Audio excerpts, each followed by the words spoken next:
Dobar dan, pozdravljam sve učenice, učenike, nastavnike opatijskih škola na ovogodišnjem mementu posvećenom Međunarodnom danu sjećanja na žrtve holokausta.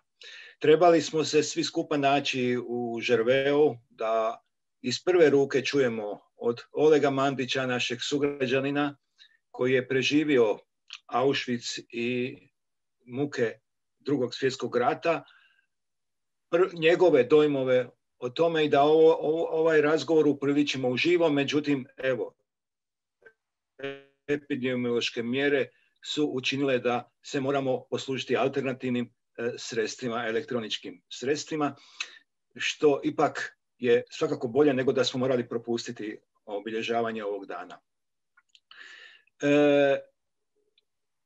Naš uvaženi gost danas je, kao što sam spomenuo, Oleg Mandić, koji je proveo više mjeseci u Auschwitzu, preživjevši i dočekavši zatvaranje tog logora kao posljednji praktički preživjeli koji je napustio taj zloglasni logor. Da bismo mogli ovu priču ispričati na najbolji mogući način, odlučili smo se da imamo uvod u obliku filma koji će prikazati ono osnovno zašto je Oleg sa svojom majkom i bakom završio u logoru i kako je bilo tamo i kako je na kraju se vratio kući, što će nam biti predložak da poslije u neposrednom razgovoru s Olegom saznamo više. Imat ćete priliku pitati sve što vas zanima i ja bih vas molio onda za početak najprije da svi pažljivo pogledate film, a nakon filma koji traje 25 nešto više minuta ćemo se vratiti ponovo svi uživo i pitati, a ja da se nadam da pitanja neće manjkati. Evo, molim režiju da za početak pusti film, pa se javljamo ponovo kada on bude završio. Odgledali smo film. Ja bih imao samo jednu napomenu prije nego kažem ovo što sam planirao. Za one koji to ne znaju, Oleg je spomenuo u filmu da je 2 puta bio u Auschwitzu. Od trenutka kad je sniman ovaj dokumentarac, on je još 11 puta bio ponovo na mjestu svog stradanja. Vrijedi je sada da vi počnete sa pitanjima. Kako vas ima puno i 68 je, koliko sam uspio vidjeti, sudionika ove videokonferencije. Molio bih vas da ili zvučno... Dakle, više nas je, zato što smo prijavljeni kao razredi. Dakle... Ne, govorim da imam 68 kućica. Naravno da je više ljudi. Ja vidim 68 polja. Hvala Ivana na napomeni. Ja bih molio da se ili slikom ili tonom javi ko hoće govoriti na bilo koji način, jer ne mogu svih 68 ovih polja, odnosno jedinica imati istovremeno na oku. Pa, Evo, ovdje ima kod nas Obrtnička škola Opatija. Izvolite. Evo, ja sam nastavnik Vanja Burić, ali jedna učenica bi postavila pitanje, pa Ema, ako želiš. Izvoli, Ema. Samo molio bi malo bliže mikrofonu jer se lošije čuje. Evo, sad ću doći bliže da se...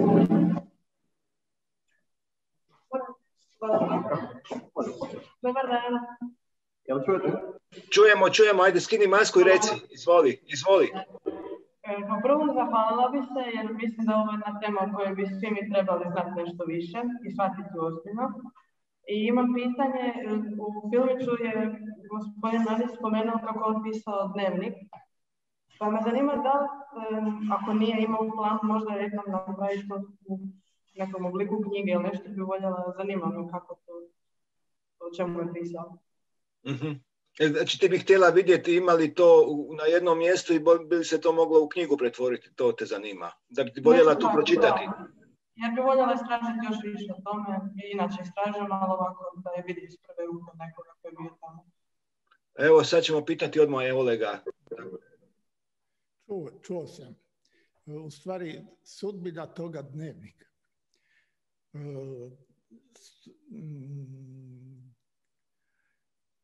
Sudbina pisanja dnevnika je žalosna. Jer ja sam 2-3 mjeseca pisao šta se događalo dok sam bio na odjelu doktora Mengelea. Međutim, 20. siječnja je, kad su nas pozvali na budući marš smrti, onda su nam upozorili da sve što smo sitnice koje smo možda imali, da moramo ostaviti moramo ostaviti tamo u baraki. I ja sam na glavnu cestu, na marš smrti se spremio bez tog mog dnevnika, odnosno pojedinih stranica tog dnevnika, jer to nije bilo uvezano, to je bilo pisano na zahodskom papiru u listovima. Međutim, mi na marš smrti nismo išli. Kad sam se vratio, ja sam brzo išao potražiti to, međutim, toga više nije bilo i ja do toga nikada nisam više došao. Ali Njemci su otišli, Rusi su tek za 8 dana došli i u međuvremenu ja sam pronašao u nekom skladištu koje smo orobili jednu lijepu teku, bilježnicu, i ja sam po sjećanju ispisao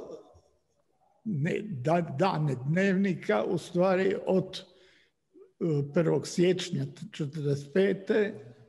i nastavio sam ga dalje pisati do svibnja 1945. dolaska u Beograd. Taj dnevnik se počeo pred 4 godine raspadati. Dao sam ga na restauraciju i sad je restauriran i na izložbama ga pokazujemo. To je kod mene.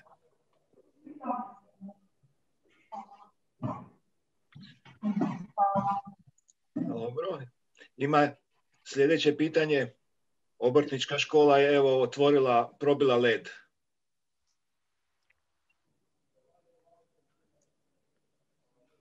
Evo, dobar dan svima. Ivana Crneta iz gimnazije Eugena Kumičića Opatija. Imamo jedno pitanje naše učenice, pa evo prepuštam njoj. Hvala. Ja sam Marta i htjela sam pitati kako vi danas sa tako velikim vremenskim odmakom gledate na to sve što se dogodilo u logoru.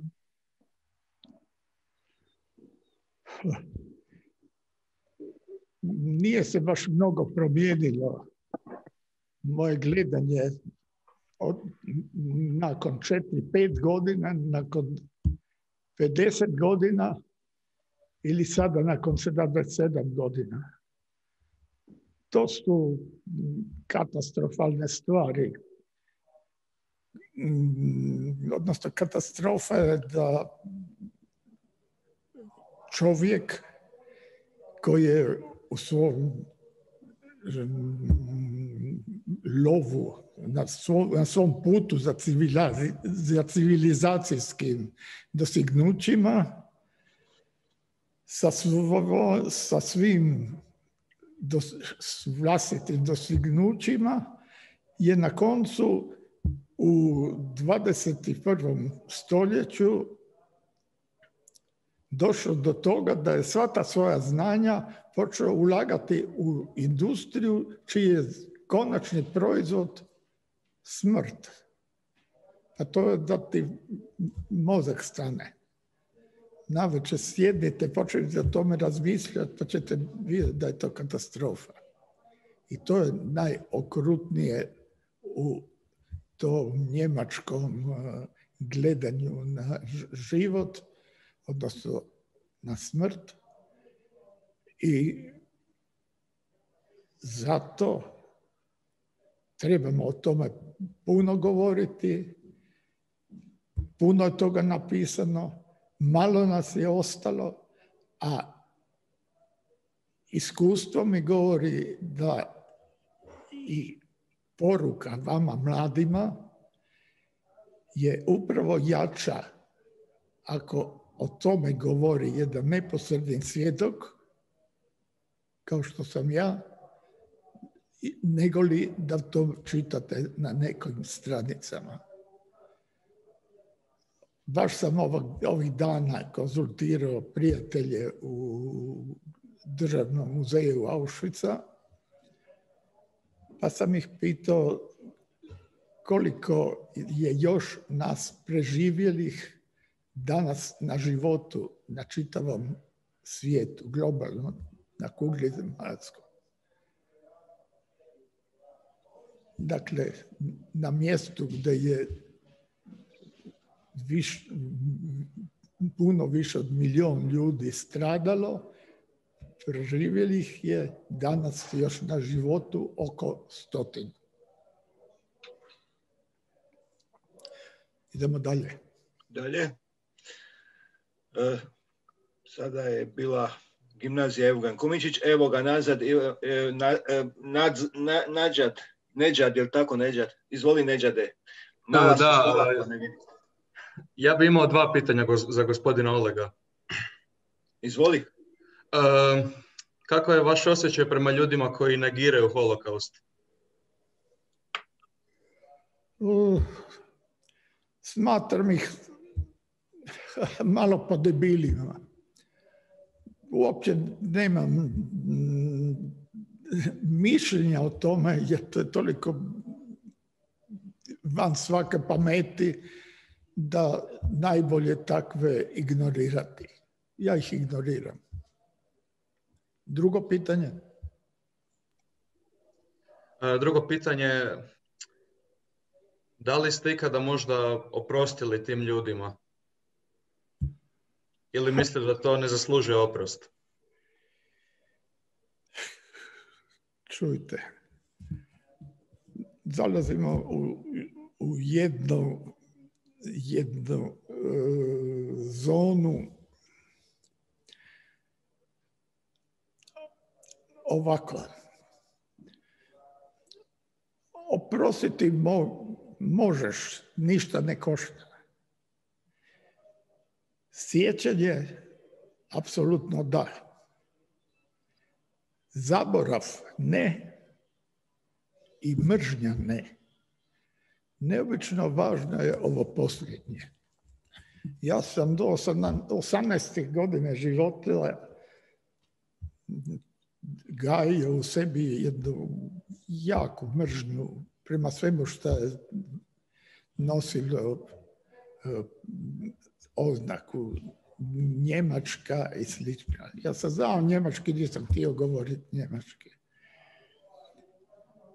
Međutim, malo po malo sam shvatio da ta mržnja dolazi od mene, a u stvari nije mi puno zadovoljstva pružila. Mržnja te nagriza onoga koji mrzi.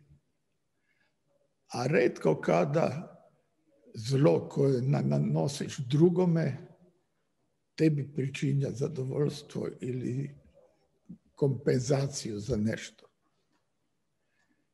I u 17. godini života, shvativši da je mržnja proizašla iz moje unutrašnjosti, u mojoj glavi, ja sam se borio protiv toga i uspio sam ju suzbiti i od 18 godine života dalje ja nikad nikoga mrzio nisam. Nisam zaboravio. Da li sam oprostio ili ne, nisam si postavljao pitanje jer nisam smatrao to jako bitnim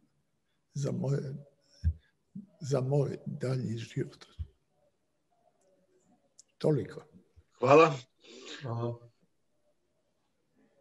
Da čujemo, ima li još neko? Evo ga, treći B iz Eugena Kumičića, izvolite. Da. Ja imam pitanje vezano uz to kako je to iskustvo u logoru utjecalo na vaš daljnji pogled na svijet i život i smrt, je li vam možda pomoglo to iskustvo u ičemu? Ok.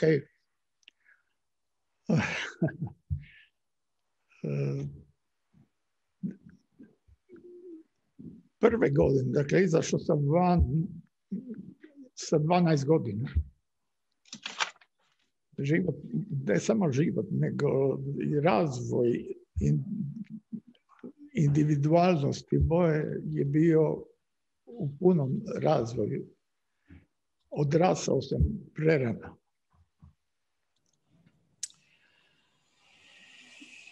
Razmišljajući o onome što sam prošao, što sam vidio,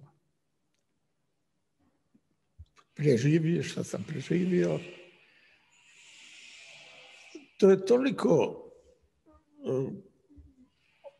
okrutno, toliko stravično, da nisam u svojoj mašti mogao iskomponirati nešto što bi bilo gorije od onoga što iza mene već bilo. I kad sam došao do tvoje spoznaje da ne mogu osmisliti nešto gore od toga, znači da je malo vjerovatno da bi mi se moglo i dogoditi tako nešto stravičnog što je gore od toga. Prema tome, u mom budućem životu trebalo bi biti samo cvijeće da se rađa. Da bude moj budući život jedan valcer. I sa 14 godina sam shvatio da moj budući život bi morao biti veoma lijep. I sada, kad su me pred jedno 5-10 godina pitali u jednom intervjuu kad bi vam se omogućilo da nešto promijenite u svom životu, da li biste mijenjali i šta biste mijenjali? Odgovorio sam bez puno razmišljanja, jer je to moje uvjerenje. Imao sam prekrasan život. Zločin bi bio mijenjati nešto u njemu. Ali za to postoji samo jedan uslov. I pod tim uslovom ne bi ništa mijenjao. Da na početku svega bude Auschwitz. Jer spoznaje razmišljanja o Auschwitzu su mi omogućili da imam ovaj prekrasan život koji sam imao.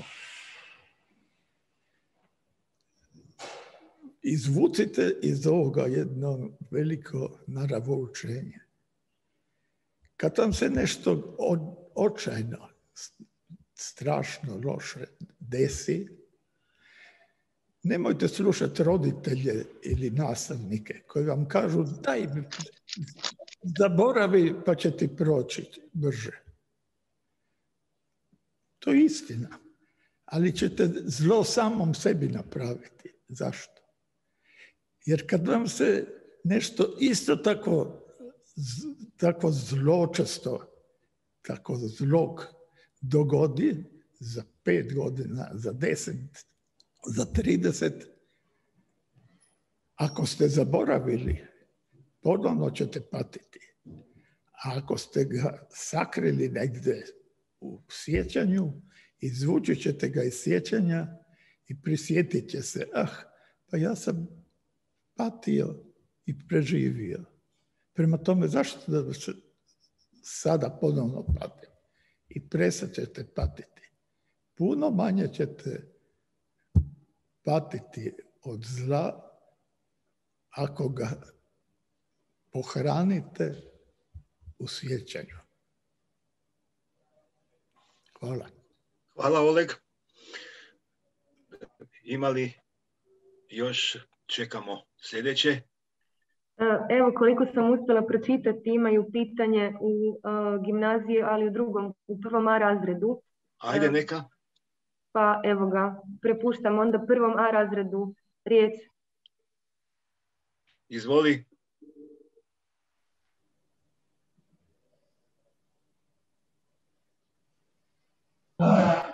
Dobar dan, ovdje drugi A iz gimnazije Opatija. Možemo mi?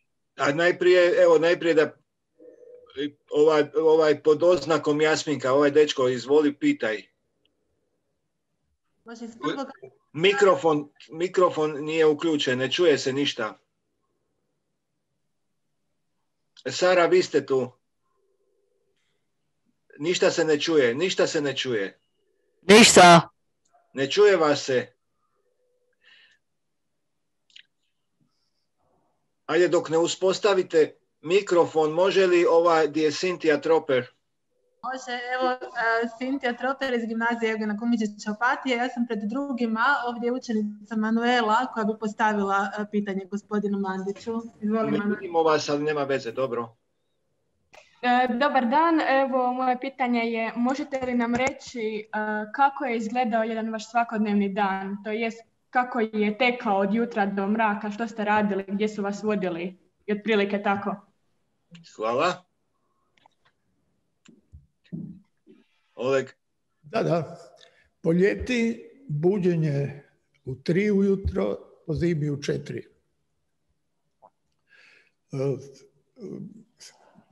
Spremanje kreveta, koje, i oni koji imaju mogućnosti mogu obaviti nuždu, oprat se i tako dalje, jer nisu sve barake bile opremljene u tom smislu. I nakon toga jutarnja prozivka. Jutarnja prozivka je u pravilu bila u 5 ujutro. Nakon prozivke, u kojemu su, jasno, prozivka je trajala u pravilu jedno 30 do 40 minuta. Ako je sve štimalo, gotovo. Ako nije, onda bilo je neki slučaj kad je 7 sati trajala prozivka, kad nisu štimali brojevi i slično. Nakon toga u kazanima je već bila spremljena herbatka, to je poljski čaj. Jedan čaj i dobio si pola litre toga čaja. Nakon toga govorimo o Birkenau. U Birkenau je bilo 80.000 zatvorenika, od kojih 20.000 je radilo vani, izvan ograde logora. Dakle, tih 80.000 zatvorenika je bilo u barakama, a sve je bilo opasano sa bodljikavom žicom pod naponom od 400 kW. Samo jedan ulaz i izlaz bio i grupe koje su radile u stvari izvan tog prostora. Ko je to išao raditi vani? išli su oni koji su radili na poljoprivrednim dobrima. Išli su oni koji su na ogromnim skladištima radili i svrstavali robu oduzetu prethodnim dovedenim zatvorenicima, odnosno zatvorenicima koji su vjerovatno i ubili i tako dalje. A to se skladištilo zato jer ono iole dobro se slalo u Njemačku.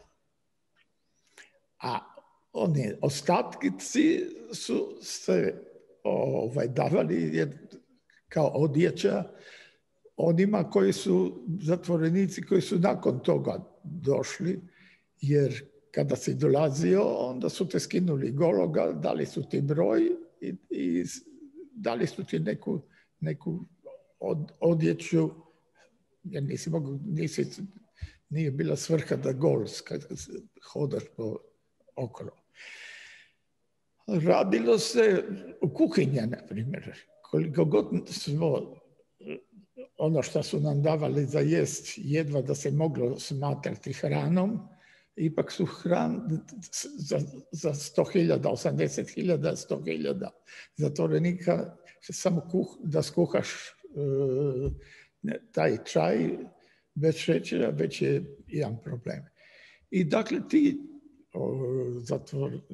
20.000 koliko je radilo izvan logora, izvan omeđenog, dakle, oni su stupajući izlazili van. I šta je sada interesantno?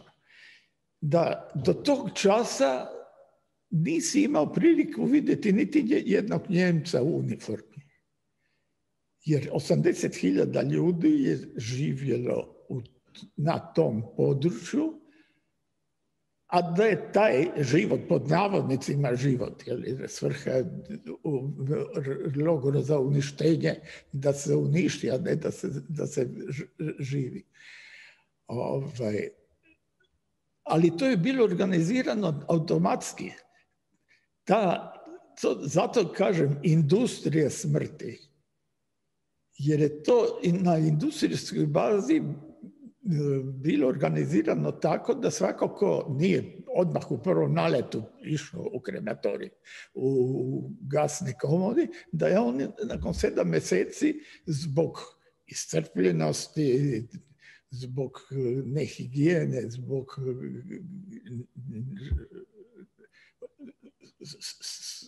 sveobuhvatnog načina življenja umirao redovno u 7 mjeseci.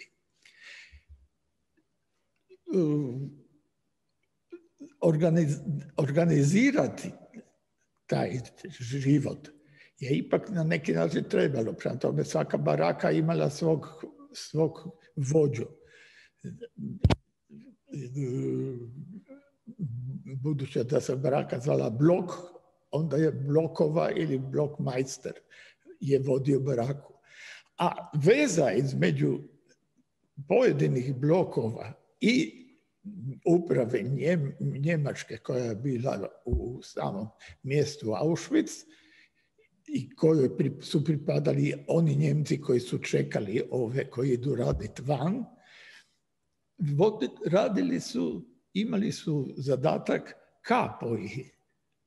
To su bili sami zatvorenici koji su dobili povjerenje organizatora Njemaca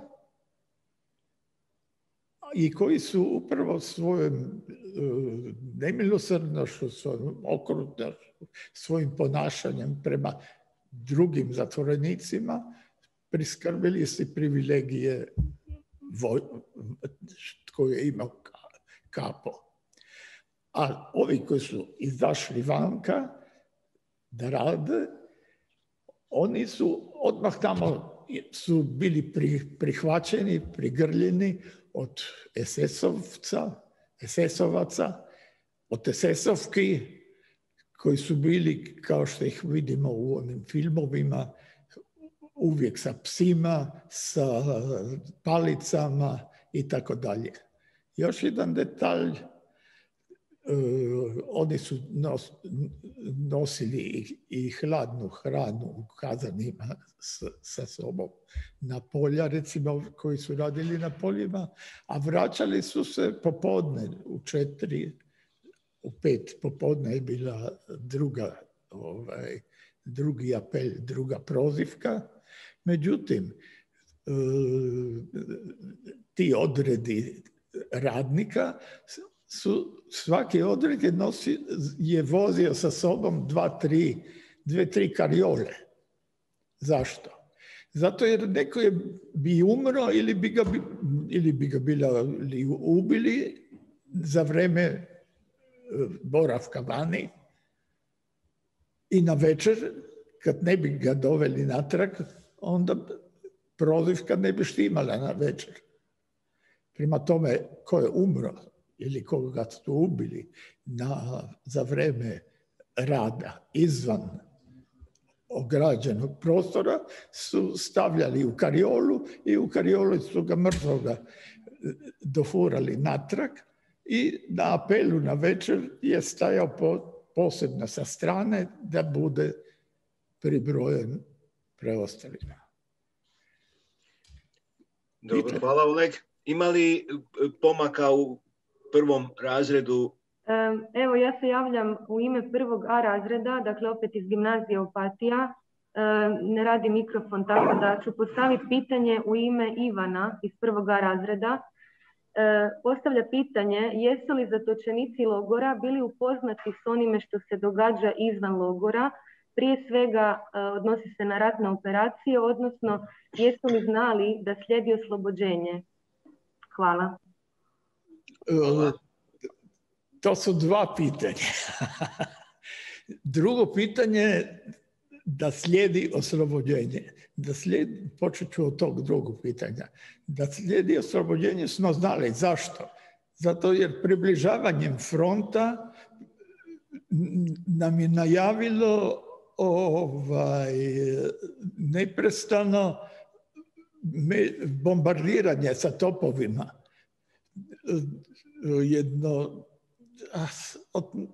Od Božića, Nove godine nekako, od početka januara su počeli topovi pucati preko Auschwitza i jasno da se pretpostavljalo šta se događa. A zašto se samo pretpostavljalo? Zato jer nije bilo niti novina, niti radio, niti ničega kako bi mogao saznati šta se događa izvan logora. Jedino izvor informacija su bili novo pristigli zatvorenici koji nisu bili odmah ubijeni, nego su bili dovedeni u sam logor i oni su informirali o situaciji u Europi i općenito o tome. Dobro. Da vidimo dalje. Ima li nekih novih momenata, novih pitanja? Ako još, evo da vidimo EK 3B.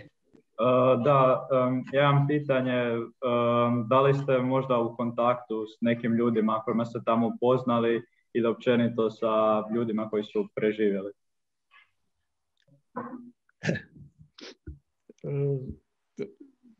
Najprije, malo prije sam rekao da nas ima još na cijelom svijetu, kuglozemaljskoj, svega 100-tinjak živih koji smo preživjeli Auschwitz. Prema tome je vrlo malo vjerovatno da bi mogao danas biti u vezi sa nekim. Međutim, to je malo ironično. Međutim, niti prije toga nisam imao nikakvih ni veza, niti sam održavao nikakve veze. Zašto? Zato jer veze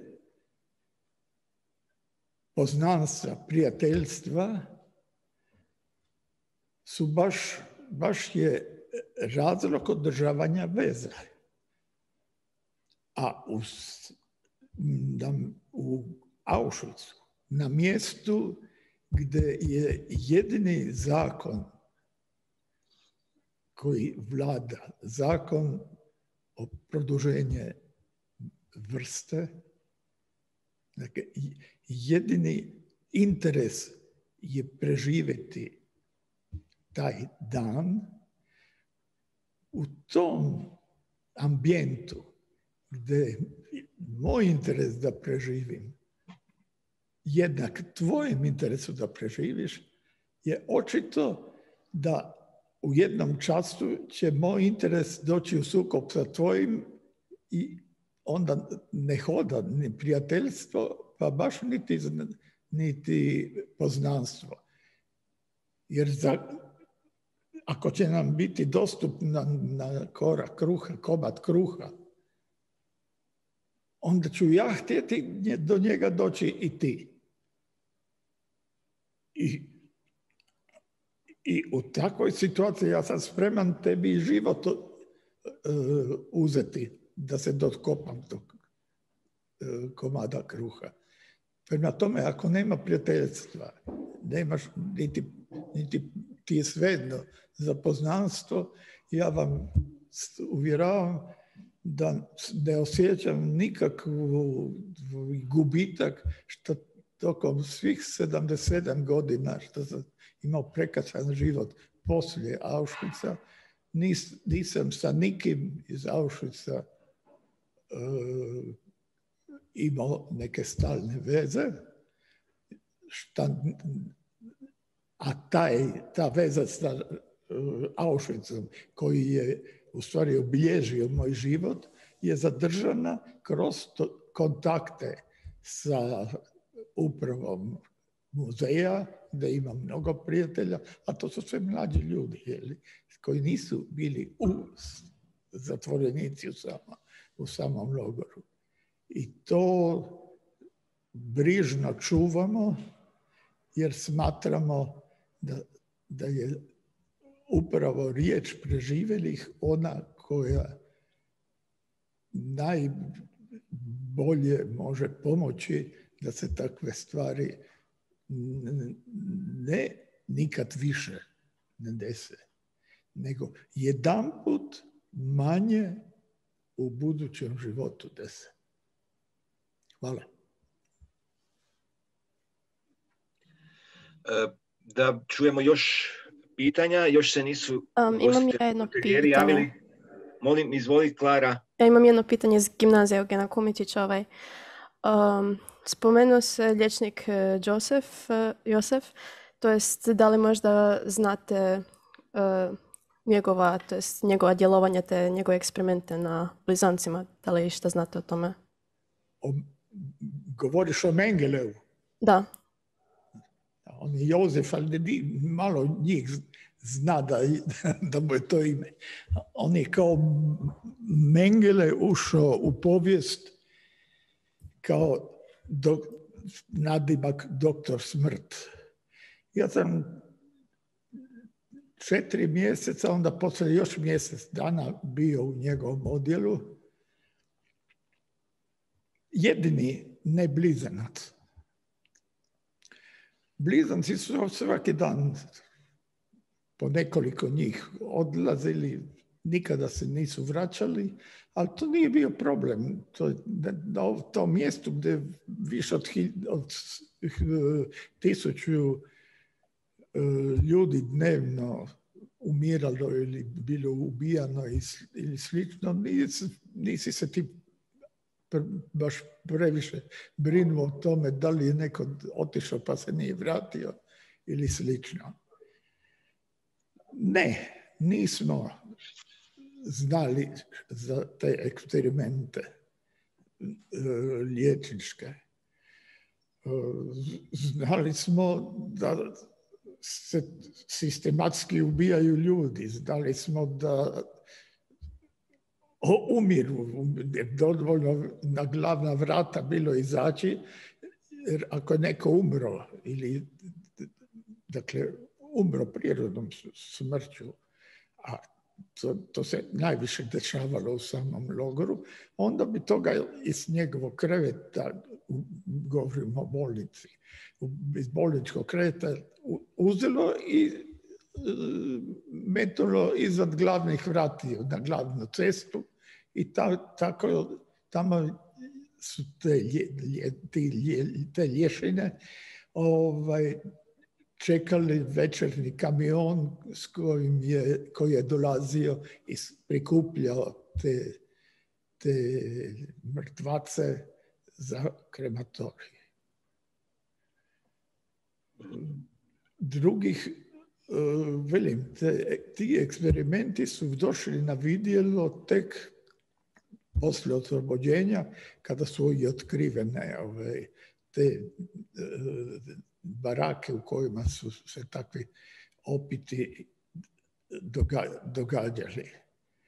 Inače, Mengele je bio jako prijazan čovjek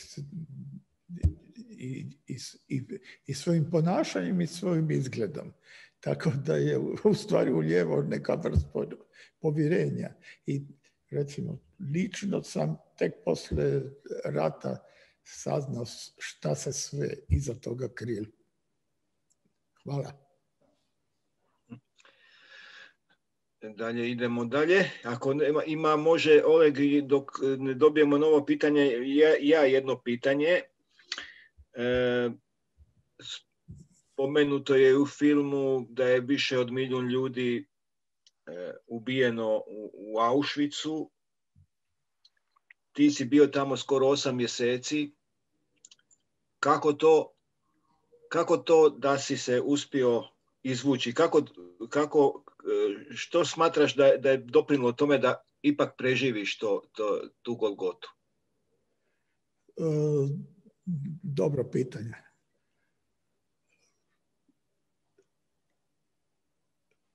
80% sreće.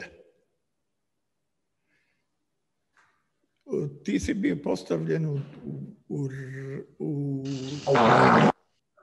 svako je bio u situacijama da u okviru svojega donese i neke odluke.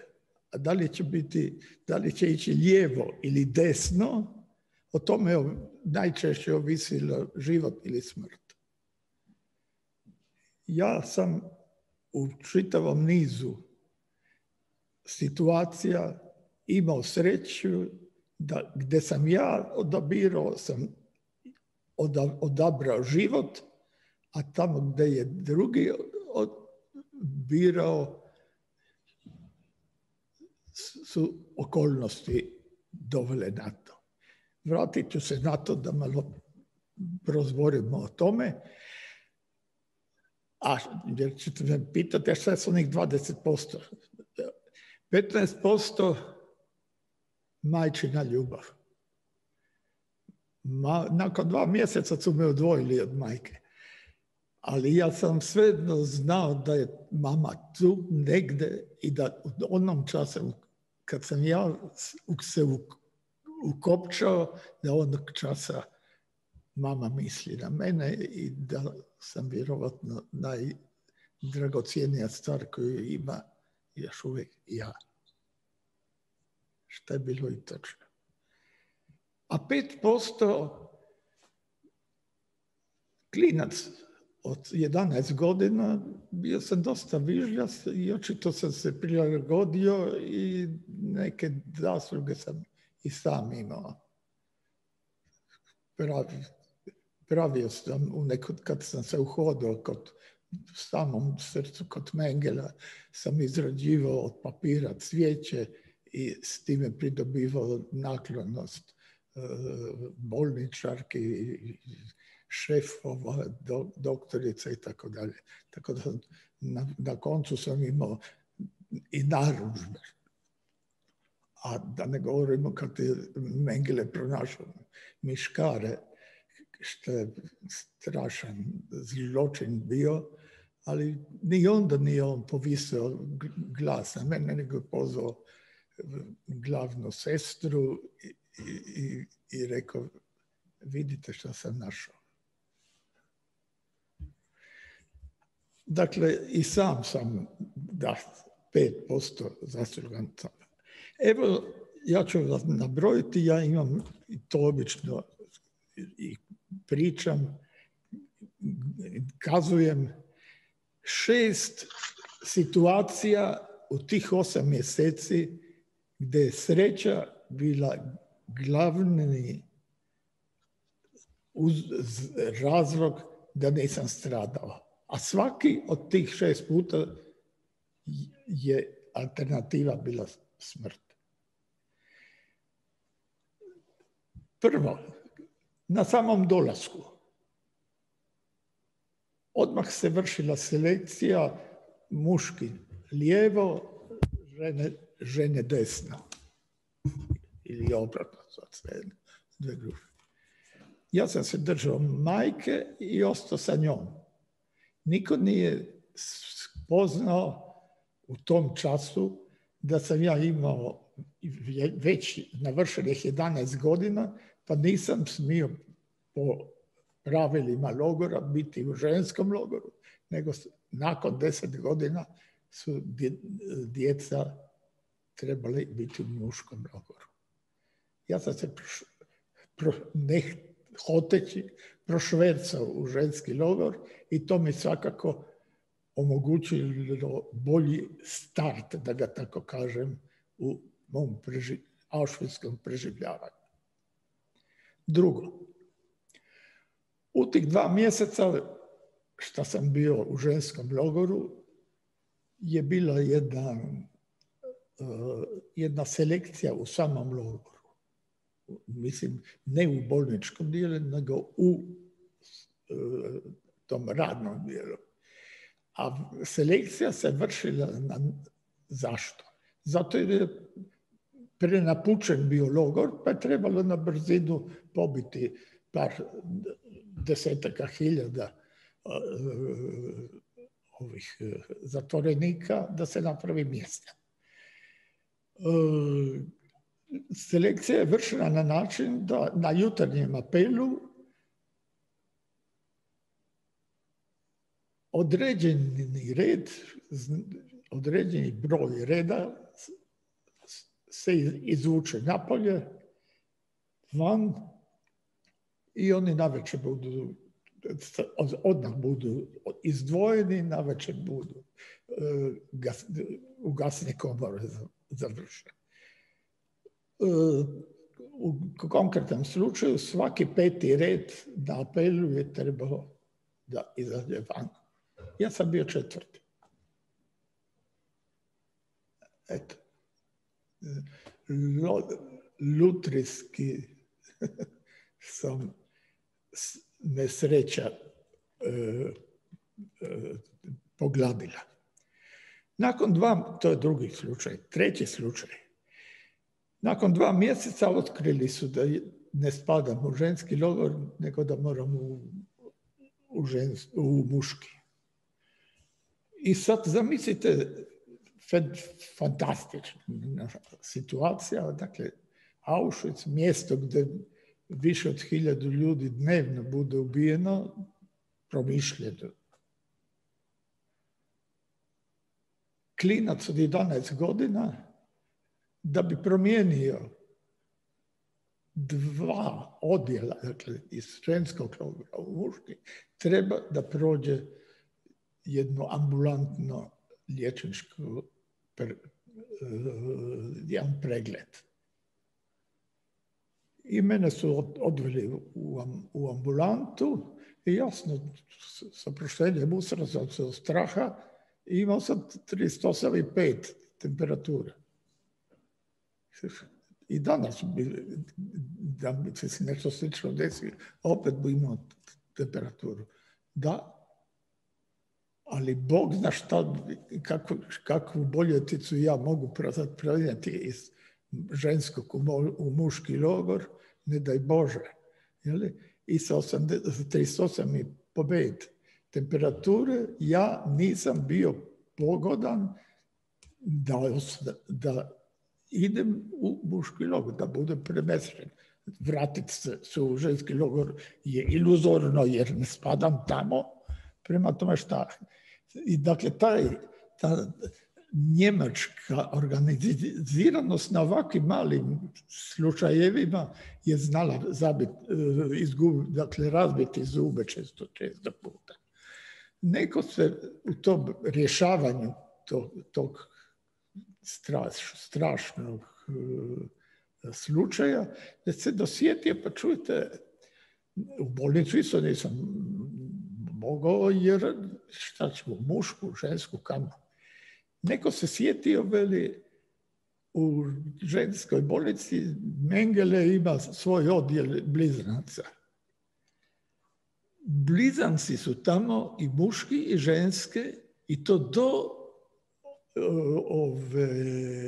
dobi od 18 godina. Znači i dječaka starih od 10 godina jeme. Pa idemo ovoga ovdje mene. Metnemo ga tamo kod Mengela, kad mu prođe temperaturu ćemo smisliti nešto. I tako sam ja dospio kao valjda jedini ne blizanac uopće u odio blizanaca doktora Mengela. To je bila moja sreća, jer sam se ja tamo poslije toga dobro snašao i dok su drugi stvari stradavali od Mengela, ja sam se držao one tamo u kutu, nikome na putu. Zaboravili su na mene i tek kad sam obolio teže, nakon 4 mjeseca su me maknuli bili tamo.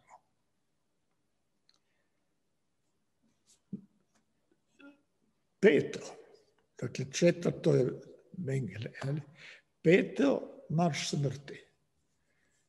20. siječnja befel, nalog, svi na glavnu cestu. I sad možeš misliti, bilo je 96.000 ljudi, svi na glavnu cestu i su formirali kolonu koja je trebala pješke odhodati 20 km i tamo se kao ukrcati na neki vlak koji bi daljnju destinaciju. To je 20. januar. To nije ni Sahara, ni Opatija, nego Šlezija. A u Šleziji kad je zima, onda je zima. I tamo se ne šali zima. Tamo je normalna temperatura dnevna -5. A cijeli okoliš je imao pola metra snega. I sad po tim uslovima je trebalo 20 km hodati. Budući da onih 100-tinjak ili koliko je još bilo Njemaca, 150, nisu baš mogli 90.000 zatvorenika držati pod nadzorom, nije bilo nam problem mami i meni da odlučimo da ne idemo na marš smrti, nego da riskiramo i da ostanemo. A rizik je bio u tome što je bilo evidentno da će pobiti vjerovatno one koji ostanu. Mi smo inače bili u tom času i baka, babuška bila u bolničkom odjelu kao starica iscrpljena, vjerovatno na putu da umre. Ja sam bio kod Mengelea u ženskom isto bolničkom odjelu, a majka moja, mama, ona je se prijavila, bila svojedobno kad su mene odvojili od nje, prijavila se lažno, ali to se moglo, niko to nije kontrolirao. I javila da ona bila bolničarka, pa da se prijavljuje da bi ona radila u bolnici. I to joj je uspjelo. Tako da smo, iako odvojeno, smo neku vezu imali jer je mama kao noćna bolničarka imala dozvolu da po noći hoda okolo, znači bilo zabranjeno po noći se motati po logoru. I tog 20. siječnja smo se našli, skupili babuška, mama i ja, i u prvi čas smo otišli u onu grupu koja treba ići na put. Babuška je jedva onih 300-400 metara pohodala po tom snegu da dođe na ono mjesto odakle bi se trebali krenuti. Tako da smo mama i ja, kad smo to vidjeli, nam je bilo jasno da ona će nakon drugog kilometra će biti usmekana. Jer ne može hodati, ne može držati tempo. A rekli smo si, onda ćemo dijeliti svi istu sudbinu.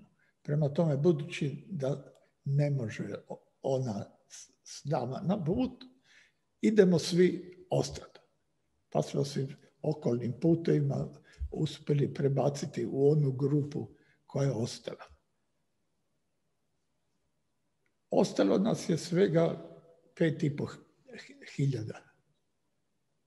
Kad su ovi otišli, na večer su 85.000 koliko je otišlo, mi smo ostali 5.500. Kad smo vidjeli koji su ostali, to su samo oni koji su pred smrt. I doista, Rusi su došli nakon 7 dana, od nas 5.500, 1000 nas je umrlo, a danas niko nije dirao. Međutim, Njemci se nisu uopće više pojavili.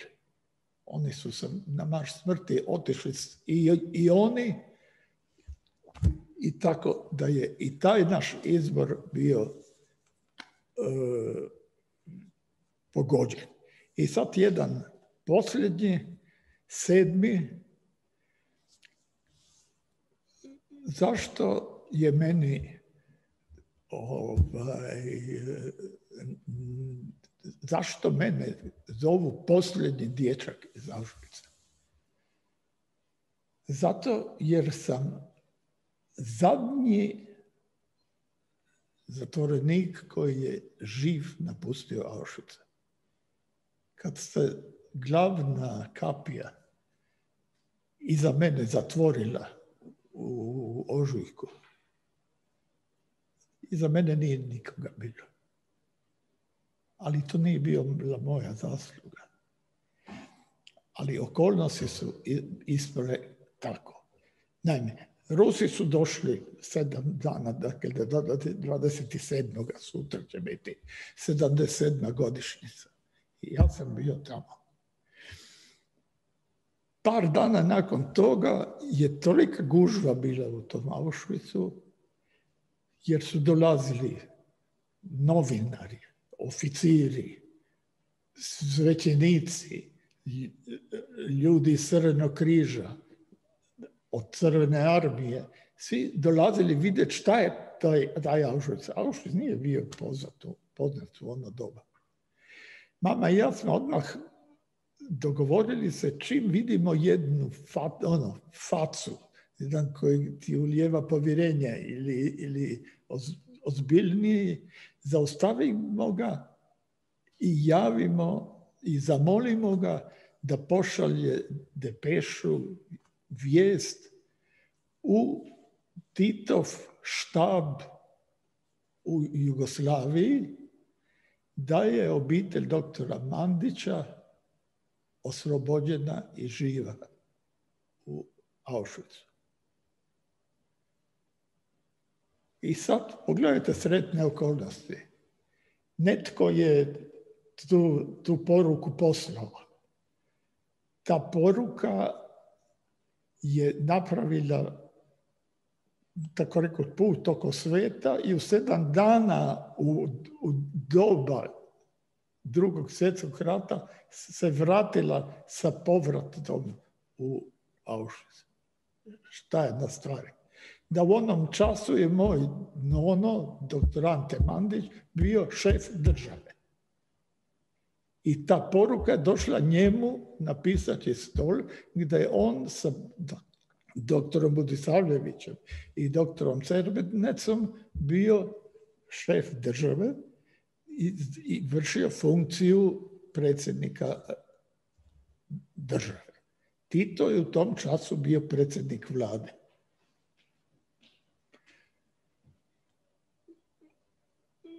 Šta je to značilo? Da kad je dobio tu poruku i odmah nazvao Moskvu i u Moskvi je stvar uzeta u obzir i vidjeli ste fantastičnu stvar u ovom filmu pri kraju gdje mama, babuška i ja smo sa 2 ruska oficira i čitaju nam nešto.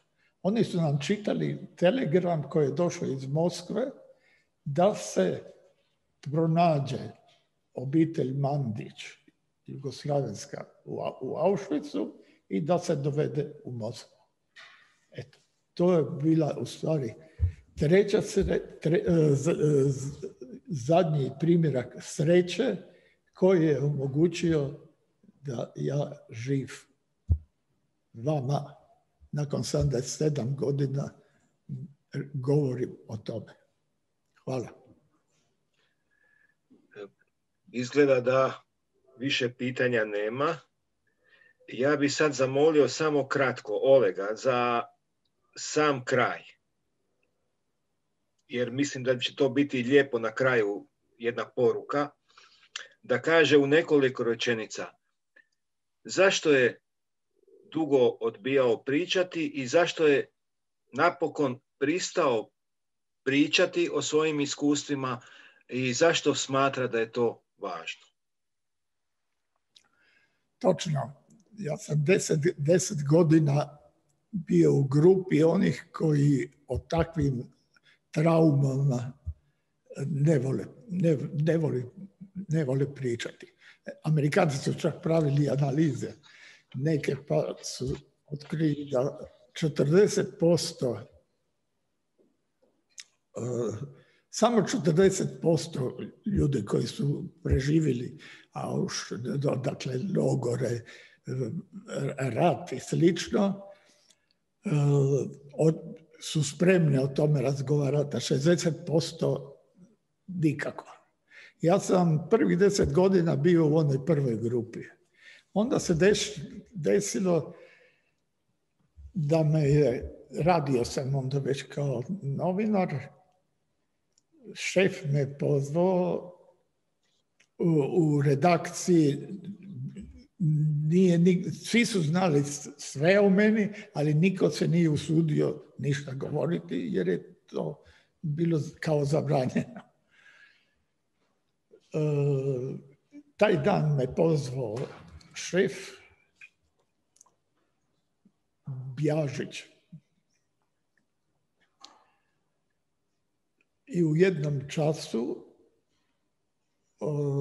ja sam se, možda sam pretjerao malo, jer je jedan drugi kolega došao i na glas rekao, veli, dajte šefe